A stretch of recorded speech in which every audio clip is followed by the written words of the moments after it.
Assalamu alaikum wa rahmatullahi wa barakatuhu. Sunana Maimunatu Idris Shehu wanda na saba gabatar muku da shirye-shirye akan wannan tasha mai suna MIS TV. Mun tattauna akan tsafta, kun ji maganganu akan tsafta akan daga bakin mutane da dama. Sa'annan wannan kuma sati mun zo muku da maudu'i da za mu yi magana da shi akan al'ada.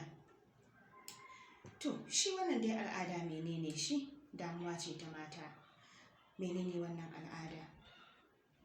Yaya ake gane mace? Yaya mace za ta gane a jikinta al'adarta ta kusan zuwa mata? In ta zo mata, ya za ta kare kanta daga dukkanin ƙazanta? Yaya za ta tsaftace kanta a lokacin da ta tsinci kanta a wannan lokaci? To, da farko dai mun yi tambaya menene al'ada? Al'ada ba wani abu ne illa halittar ya mace wanda Allah subhanahu wata'ala ya halicce ta da shi. Kuma shi wani jini ne da yake zuba daga gaban mace da kanshi ba tare da ciwo ba ko an ji maka ciwo ko wani abu. A'a, idan lokacin shi ne ya zo yake fita. Sannan yana ɗiban kwanaki da dama.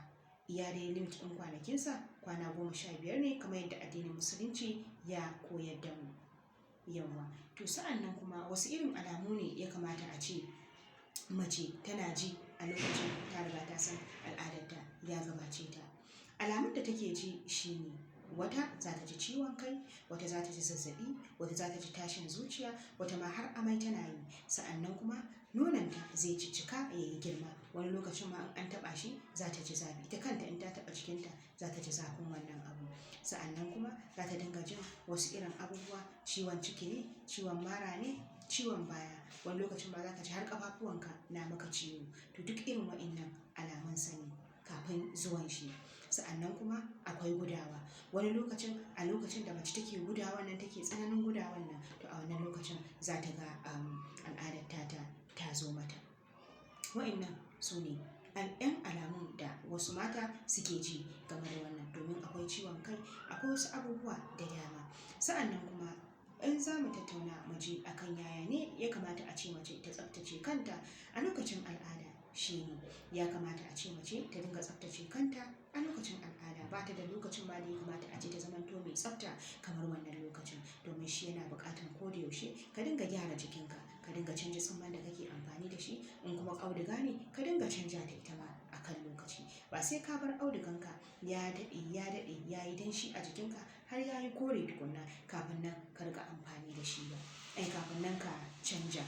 Domin wasu matan suna barin audugan ya daɗe a jikinsu, ya yi jinin ja har ya dawo ya yi baƙi har ya dawo ya yi green. To idan ya yi wannan abun akwai possibility da zai iya creating ɗin ƙananan cutan da zai shiga jikinka.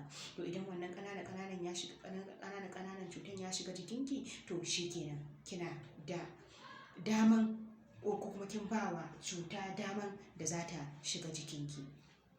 To a yanzu shi ne wannan abu da muke tattaunawa a kai. To shi ne kuma ana so mace idan tana wannan al'adar ya zamanto tana ɗan amfani da ruwan ɗumi. Da ya zamanto tana amfani da ruwan ɗumi ma da shan shi da kuma tsarki da shi yakan ɗan rage mata jin raɗaɗin abubuwan da take ji a lokacin fitan wannan al'ada. Sa'annan kuma duk abin da kika san kina amfani da shi na maganan pad ne ko ɗan pad ɗinki ina waist ɗinki ya zamanto kin killace shi, kin gyara shi, kin adana shi guri guda, kin nemi kayan ƙanshi da za ki dinga sakawa a jikin shi don saboda ya kare shi daga jin wannan wari da ƙarni gabaki ɗaya. Shanya kuma ana so in kin cire kayan jikinki kin wanke shi kin shanya shi, in har rana bata dake shi ba, to ana baki shawara, ya ke baiwa Allah, ana baki shawara ki nemi ayon ɗin guga ki goge shi. In kika goge shi, to duk wa'innan ƙananan cutan da suke jiki na wannan jinin da ya fito da shi da kuma 'yan ƙwarunan da suka sauka akan fata ɗin naki a lokacin da kika wanke shi kika shanya, to duk wa'innan za su mutu. Dan ana buƙatar in kin wanke irin wa'innan kaya ki shanya shi rana ta dake shi. To tunda baki bari rana ta dake shi ba, a lokacin da ya zamanto yanzu ta halin da muke ciki dai kana da ɗan inda zaka ɗan shanya abinka cikin sirri ba tare da ka zo ka bayyana shi ma kowa ya gani ba, to in kin ɗauka kina cikin ɗakin ki kin fesa mishi turaren shi, kin sa ayon kin goge shi, to babu wani cuta da yardar Ubangiji, babu wani cuta da za ta same ki a wannan yanayin gyara da kike wa kanki.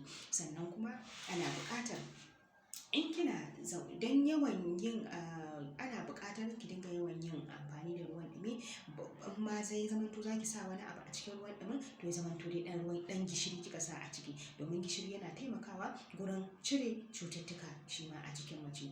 Amma mafi yawancin mata suna amfani da sabulu, suna amfani da wani abubuwa, wasu abubuwa da suke sawa a gabansu bayi da amfani, domin waɗannan abubuwa da kake sakawa shine ike jawo mana wani abu da ake maganar shi akan cervical cancer, wato shi wannan kansa ce ita ma ta gaban mace, wanda kuma mafi yawancin mata a gefen Africa, America yana jawo musu sanadiyyar mutuwarsu, domin wasu ma ba su san suna da shi ba.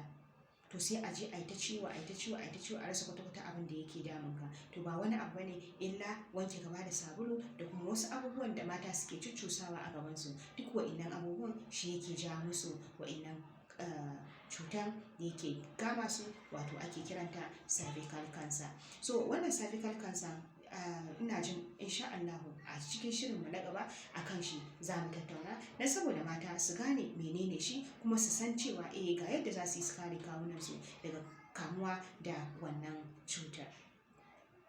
To daga nan nake ce muku assalamu alaikum wa rahmatullahi wa barakatuhu, sai mu tara a cikin shirinmu na gaba in Allah ya kai mu.